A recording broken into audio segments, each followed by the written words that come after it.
Таң атар атпастан оянып, намазын оқиды. Намазда отырып іштей тілек тілейді.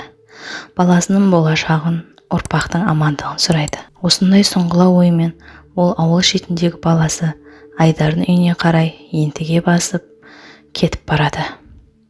Шайық атаның күндегі әдеті осы, көңілдегі кірпің. Өйткені баласы Айдар мен келіні Айгүл жұмысқа кеткенде екі немересін бағып қалады. Шалға да шаруа көп.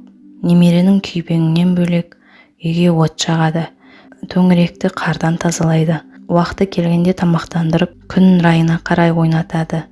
Сөйтіп сілесі қатып, кешке кемпірінің жанына оралады. Өз үйінің де тіршілігі таусылама, малын жайғап, отын суын реттейді. Кейде тамақтың дайын болуын күтуге төзімі жетпей ұйқыға кетеді.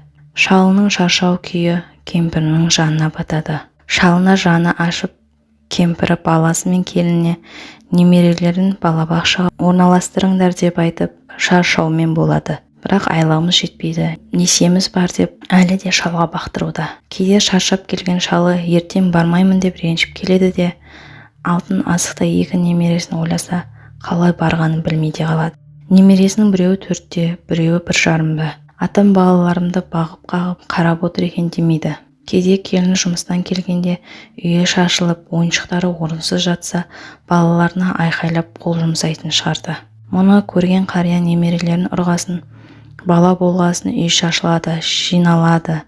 Ода тұрған не бар? Қазір жинасаң, қазір шашып жатыр ғой, деп сөзін сөйлегенде келіні: сізге ешкім сөйлеп жатқан жоқ, жайыңызға отыра беріңізші. Ұрсам өз балаларым деп жекіп тастады. Мұны естіген Шайық ата есіктен шықты да: не қылсаң ол қыл, енді келмеймін, күндеріңді көріңдер деп артында аталап жылап қалған немерелеріне де қарамай кетіп қалды. Өзі шаршаған, оның үстіне келіннің сөйлеген сөзі мен жылаған қос немеренің дауысы құлағында тұрған. Шайық ата ішіндегісін кемпіріне айтайын десе, онсыз да денсаулық жоқ.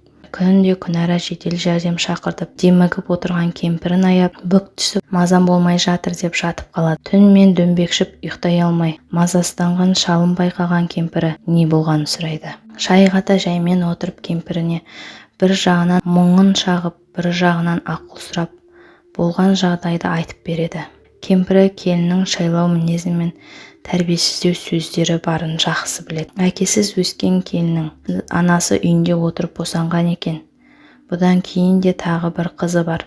Оның әкесі бөлек, одан да ажырасып кеткен екен құдағай. Қызымды қор қылып жұмыс етпей жұмсап отырсыңдар деп жұмысқа шығартып қойды құдағайы.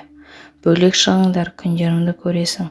Жұмыстан келіп сендердің үйлерің жұмысын істеп шаршайды деп еншісін алдыртып бөлекте шығарып қойды. Әркімнің есігінің алдына отырғызып жәутеңдетпейін деп кемпір мен шал бір жылқы мен 2 сиырын сатып, пенсиядан жиған терген қаражатын қосып, баласы жас маманға құжат дайындап, ауыл шетіне 5 бөлмелі үй алып, кемпір мен шал жиһаздар әперіп, үйін жасап берді. Қарызданып, қауғаланып, ағайын туыс ауыл аймаққа қоныс той беріп, Құран оқытып енді болдық па дегенде, амалымыз жоқ шалау, жалғыз баламыз бен 2 немереміз үшін көнеміз де қайтеміз. Маңдайымызға беткен сорымыз ба әлде кім біледі. Жас қой, тәрбиелеп көрейік, түсінер. О жасаған қартайған шамызда осындай боламыз дедік пе? Барымызды аузына тосып өсірген баламыздың әйелі осындай болады деп кім ойлаған? Баламен сөйлесерміз деп шалына басу айтып отырғанда, әтештің шақырған үні естіліп таңды атты. Намазын оқып болған Шайық атаның ашуы әлде қайтпаған күйі үндеме шалқасына түсіп жатқаны сол еді. Бүкшең деген кемпірі сырт киім киіп сыртқа шығып бара жатады. Мұны байқаған Шайық ата таң сәріден қайда бара жатырсың дегенде, кемпірі: сен бүгін ашуың басылсын, немерелерді бүгін мен бағып келген дейді. Кемпірінің ауыл шетіндегі баласы үйіне жете алмайтынын, әрі кешке дейін немерелеріне қарауға жарамайтынын білген Шайық ата өзі киініп алып, баласының үйіне кетеді. Мүмкін келіні кешегім қателік болды деп кешірім сұрар деген оймен баласының үйіне жетіп қалғанын байқамапты. Келсе есік жабық, әлі ұйқыдан оянбапты. Қап шіркін-ай, кемпір екеуміз ұйықтамаған соң ерте келіп қойыппын-ау, деп ойланып тұрып есікті қағады. Арғы жақтан шашы уын-дуын жеңіл түнгі көйлегімен есікті келін ашып, не болды таң атпай, біреу қуған ба дегенде, Шайғата не дерін білмей сасқалақтап, балалар оянды ма? Кеше олардың аталап жылап қалған дауыстарынан ба түнмен ұйықтай алмадым. Сосын ғой ертелер келген дей берді. Атасының даусын естіген немерелері қарсы бөлмеден бірінен соң бірі жүгіріп шығып, атасы мойнына асылды. Шайғата екі немересін кезек-кезек сүйіп, алтындарым менің, қуанышым, батырларым менің деп ұзақ иіскеп мауқын басты. Келіне деген өкпесін ұмытып та кетті. Келіні мен баласы жұмысқа кеткесін екі немересін аулада ойнатып отырып, Шайғата тұңғиық ойға кетті. Келіннің бұл сөздері не сөз? Әлде балам екеу ұрсып жүр ма екен? Ойында не бар? Бізден енді не сұрайды? Айналайынан басқа айтып жатқан сөзім жоқ. Бұл келін күннен күнге үдетіп барады. Балама айтсам бекен? Жоқ, балам тағы келінге тиісіп жүрсе, үйге келіп жүріп атам әңгіме айтыпты деп бәлеге қалармын. Оны құдағай естісе үдетіп жіберер. Қой шыдап көрейін деген тоқтамға келді. Кеш болды. Келіні мен баласы жұмыстан келіп, немерелерін табыстап кетіп бара жатқан атасына келіні, ертең келмей-ақ қойыңыз, болды, балаларға қарайтын басқа адам таптым, деді.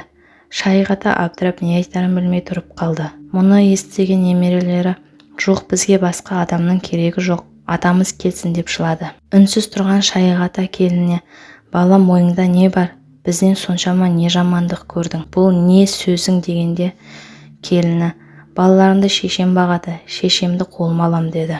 Осы сөзін ашып айта алмай, о жақ бұ жағынан қағытып жүргені сол екен келін шіркіннің. Шайғата жұмған аузын аша алмай ішінен тынды. Орнынан сүйретіліп тұрып бара жатып баласын балағаттады. Балам арам болса да келінім адал болсын деп тіле деген сөздің мағынасы Шайғата да енді түсінгендей болды. Мұның бәрін келіннің жалғыз жасауы мүмкін емес. Оған шешесі үйретіп отыр. Әйтпесе шешемді қолыма алам деп нақты айтып тұр ғой. Мұны баласының да білмеу мүмкін емес. Біледі. Сол құдағиды әуел бастағы қылықтарынан кейін орнына қою керек еді. Кемпірі құрғыр ұят болады деп айтқанын жасап болды. Ақырында міне не болды деп іштен кемпірін сөгіп келеді. Ой жалған-ай, өмір бойы мына екі қолымен күрек ұстап, жұмыс жасап, құрылыс, үй жұмыстарын жалданып істеп, қара жұмыстан қаншалықты шаршасам да,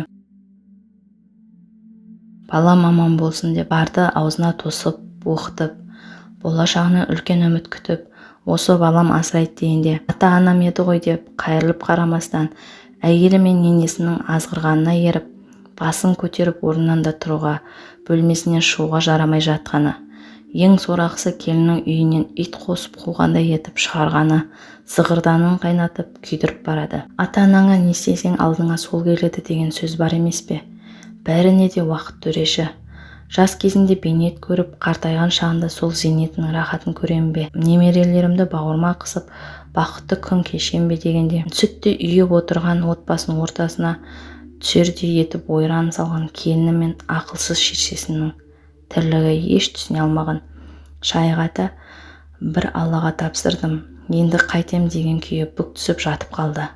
Сол жатқаннан әлі де еңсесін көтеріп тұра алмай жатыр. Жиі-жиі күрсініп, немерелерін атын атап қояды. Қарияның алғысын алып жағдай жасауының орнына өзіне өмір сыйлап, қартайған шағында баласын бағып отырған батагөй жандарды ренжуден қорықпайтын, осындай жігерсіз, ынжық, енжар жігіттеріміз бен ертеңін ойламайтын ессіз келіндер, қадір-қасиетін жоғалтқан енелердің арамызда бары ащы да болса шындық. Ендеше ойланайық ағайын, бүгін ол кешкен қиындықты соның жасына барғанда сенің де кешпесіңе кім кепіл? Дүние алма кезек. Достар, видео түсірілімді соңына дейін қарағандарыңызға рахмет. Егер арна ұнаса тіркеліп, өз ойларыңыз бен пікірлеріңізді қалдыра кетіңіздер.